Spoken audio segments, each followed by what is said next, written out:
Il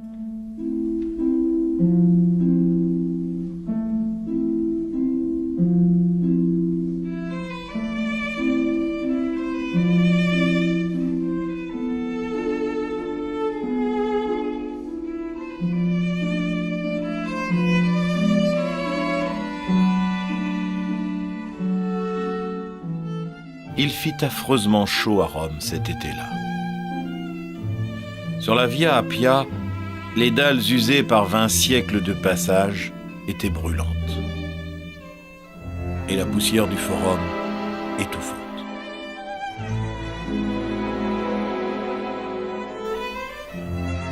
Même sur les hauteurs du Janicule ou de l'Aventin, la chaleur, sans un souffle d'air, était accablante. La ville tout entière faisait le gros dos.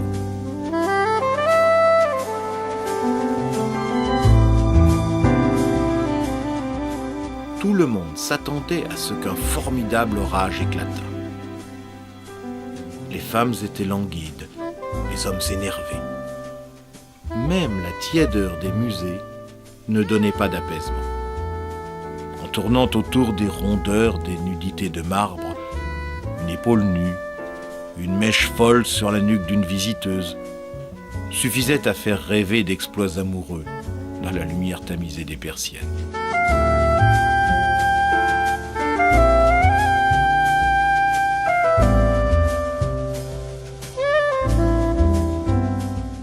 Alors, nous avons fait comme autrefois les grands de la cour pontificale. Nous avons quitté Rome et nous sommes allés chercher un peu de fraîcheur dans un bosco, l'un de ces palais que les cardinaux de la Renaissance se faisaient construire sur les collines de la campagne romaine. J'ignorais que j'entrais ainsi dans une région aventureuse, celle des confins de la carte du tendre, chère à mademoiselle de Scudéry.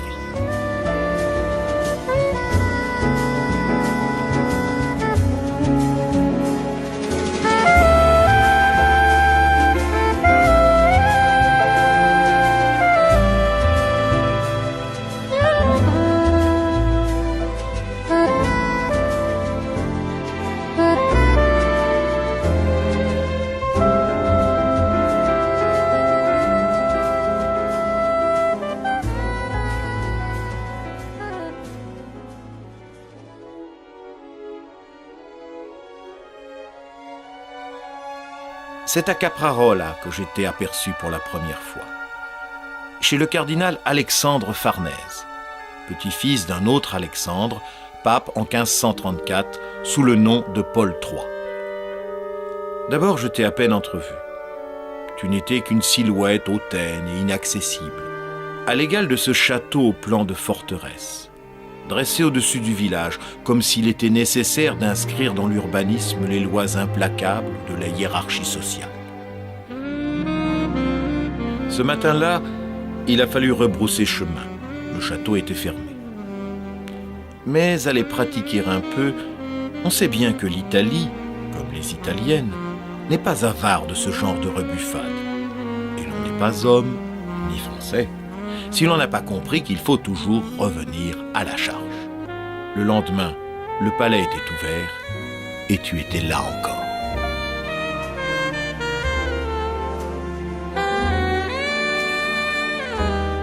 Ce fut une visite étrange, merveilleuse et exaspérante. J'essayais par tous les moyens de rester seul avec toi, mais il fallait jouer à cache-cache avec un guide qui mettait tout son zèle à faire respecter l'interdiction de photographier. Devant la fresque où François Ier reçoit à Paris Charles Quint et Alexandre Farnèse, je me fis tancer comme un gamin, et comme un gamin, je fis le fanfaron. Aussi crânement que si j'avais tenté de te voler un baiser et que tu m'aies retourné une claque. Façon cavalière peut-être, mais n'en faut-il pas aussi en amour ? Au bout du parc, soudain, œillade appuyée. On peut photographier. Par quel caprice ! Pourtant, il s'agit d'une résidence du président de la République italienne, d'après mes sources, inaccessible au public. Je pense au roi François, expert en femmes et en Italie. Souvent femme varie, bien folle et qui s'y fie.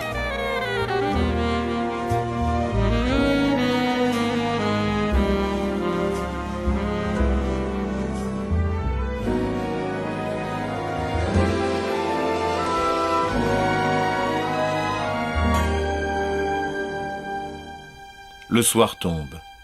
C'est un peu tard pour pousser mon avantage.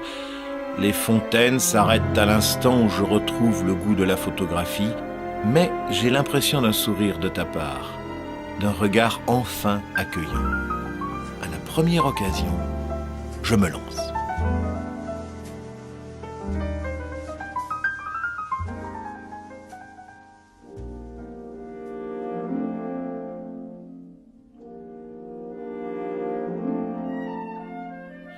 Pour parler vieille France, on peut dire que la Villa Lante fut le théâtre de mon bonheur. Toute la saveur d'un premier baiser, je la trouvais devant la fontaine de Pégase. Le soleil était éclatant, mais l'eau était fraîche et les haies de buis accueillantes. J'eus plus de chance que ce cardinal Gambara, jeune homme ambitieux qui, en voulant rivaliser avec les Farnèse, se laissa prendre au trompe-l'œil de la fortune.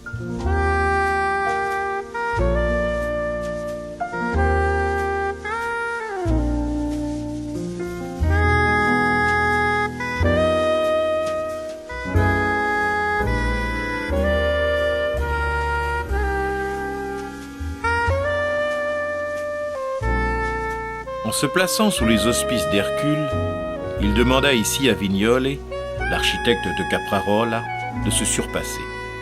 C'était en 1568.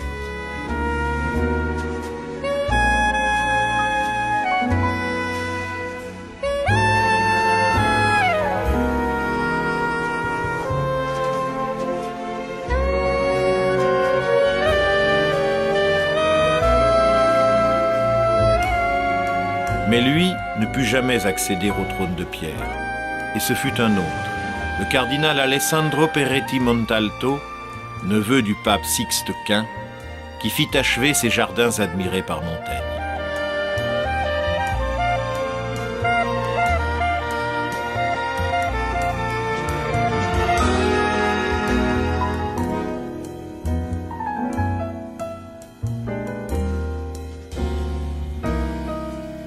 Pour moi, ces instants dans la Villa Lante furent l'apogée de cet été-là.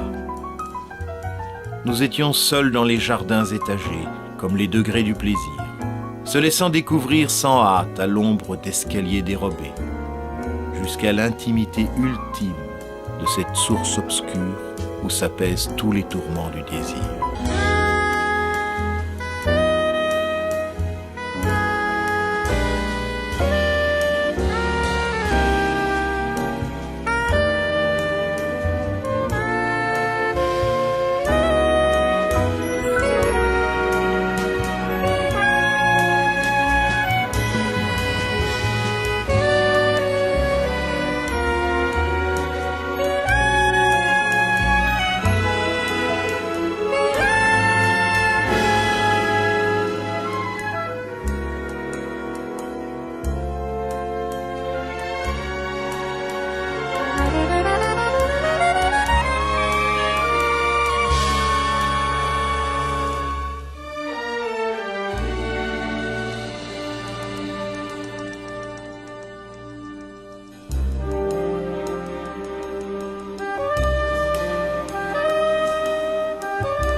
Nous partîmes pour Tivoli, comme on s'embarquait pour Cythère, dans l'ivresse d'essence, comme si le plaisir ne pouvait avoir de limite.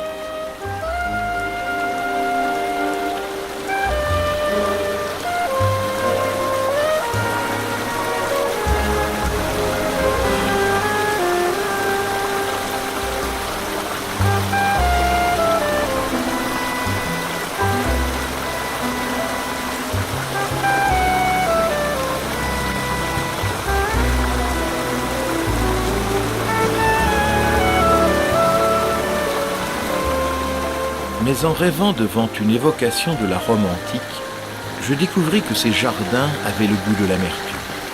Celle du cardinal Hippolyte d'Este, petit-fils du pape Alexandre VI Borgia, exilé en 1550 aux portes de Rome par celui qui l'avait supplanté dans la course à la tiare pontificale. Et je me sentis gagné par une sourde inquiétude. C'était décidément trop d'enjouement, trop d'exubérance.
Tu t'offrais avec une prodigalité qui finit par m'effrayer, car tu me demandais en retour plus que je ne pouvais donner.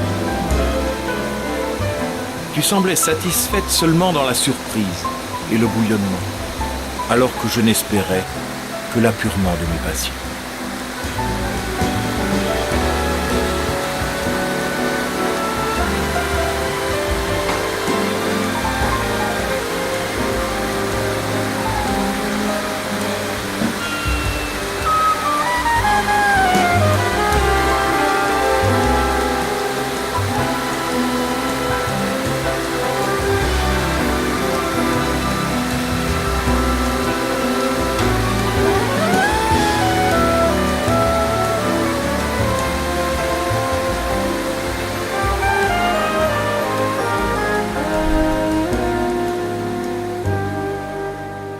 Tout bien considéré, on pourrait dire que tu avais trop de tempérament pour moi.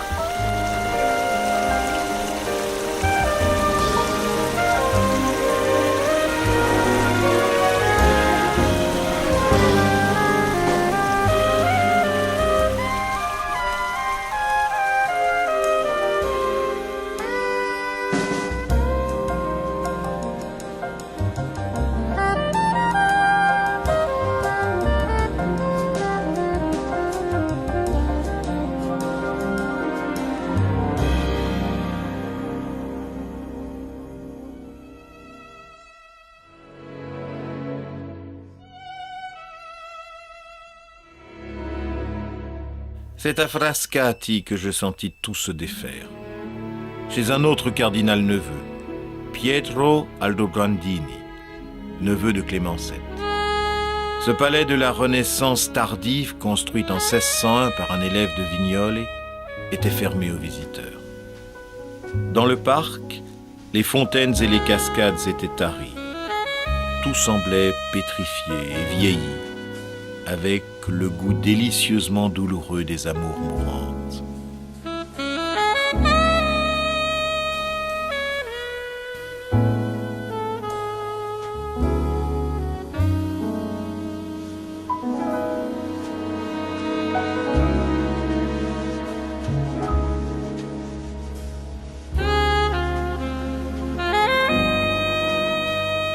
Tandis que tu te ragrafais, je levai les yeux vers les platanes centenaires du jardin, et mon cœur se serra.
Et me voici à Bomarzo.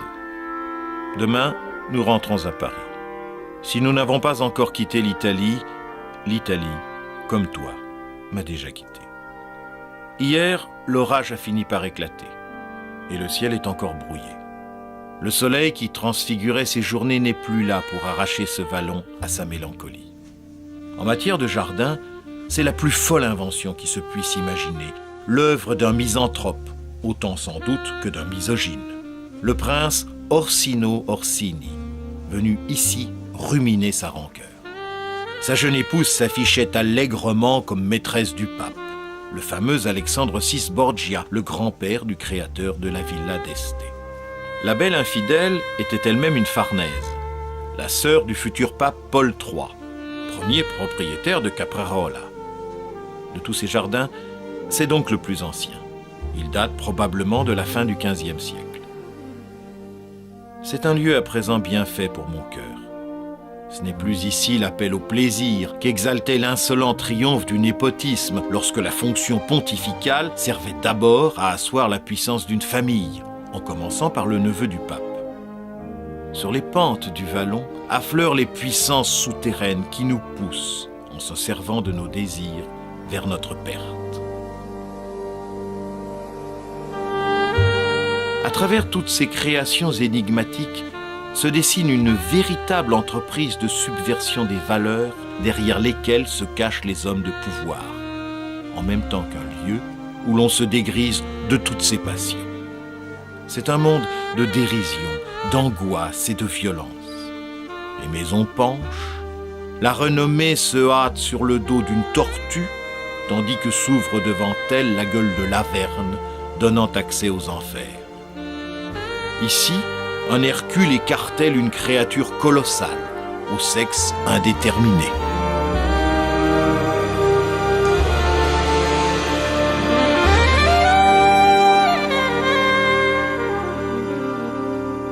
Plus loin, un éléphant étouffe un soldat romain.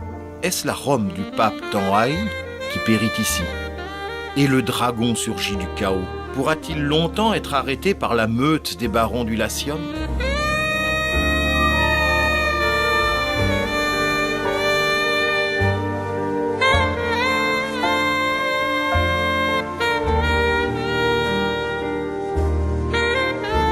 Surtout, quelle est la vraie nature de la femme? S'agit-il d'une mélusine, prête à nous enserrer dans sa double queue de sirène, ou une nymphe née de la terre, n'aspirant qu'à être possédée?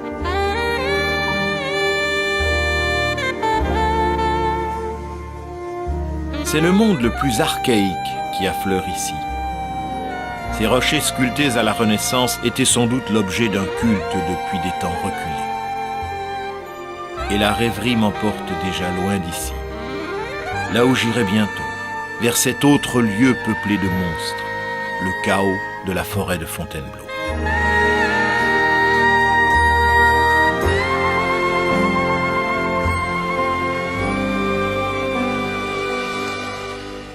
Une rêverie profondément mélancolique, si l'on songe au destin de l'Italie. Car c'est justement à Fontainebleau que François Ier a attiré Rosso Fiorentino et Primatis. À partir de ce moment, l'ambition de la France sera de prendre la place de l'Italie au cœur de l'Europe des arts, après que Léonard sera venu mourir à Amboise. À vrai dire, je ne suis pas toujours très fier d'être français.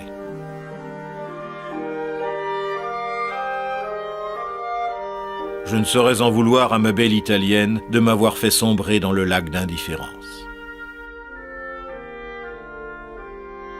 Mais tout s'apaise avec le temps. Le prince Orsini lui-même semble avoir pardonné, en consacrant, on veut le croire, ce tempietto à la mémoire de sa belle infidèle. Demain, je n'en doute pas, le soleil sera là. Et d'ici quelques mois, je reviendrai à la maison penchée. Je te retrouverai. Et j'espère bien te reconquérir. Mais je m'aperçois que je n'ai pas dit ton nom. Comment te nommerais-je? Alessandra ou Pietra, comme un double féminin d'un cardinal neveu? Ou tout simplement Italia?